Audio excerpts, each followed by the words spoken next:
в тот момент сразу ребенка не стало, уже вышел совсем другой человек. В 26 лет смыслом своей жизни Атсамас Цалагов считает защиту слабых, ведь в свои 7 он пережил то, чего не выдержат и взрослые. Атсамас – военной контрактной службы. Когда он пошел в 1 класс, их школу в Беслане захватили террористы. Над нами прямо с мамой висела бомба.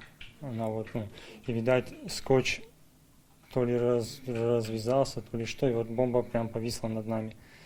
И мама мне говорит, то есть, давай ляжем. И вот мы только легли, и в этот момент взрыв.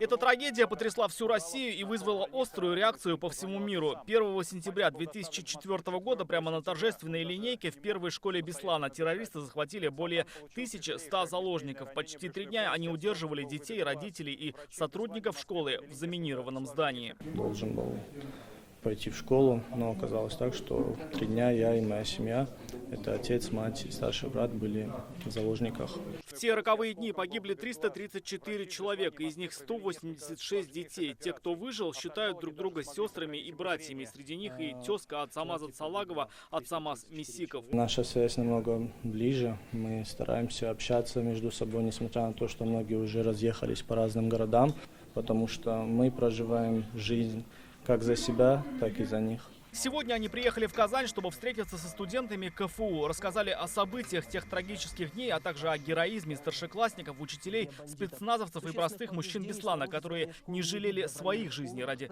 жизней детей. Для того, чтобы в первую очередь никто не забывал про эту памятную дату, и для того, чтобы ребята могли поделиться неким своим опытом, который позволит донести до целевой аудитории, до молодежи о том, как это важно жить в солидарности, жить в гармонии, для того, чтобы таких вот трагичных событий не было. Послушать именно этих людей и прочувствовать всю эту ситуацию страшную. Прошло 19 лет со дня одного из самых страшных терактов в истории страны, когда террористы словно живым щитом прикрывались ни в чем не повинными детьми.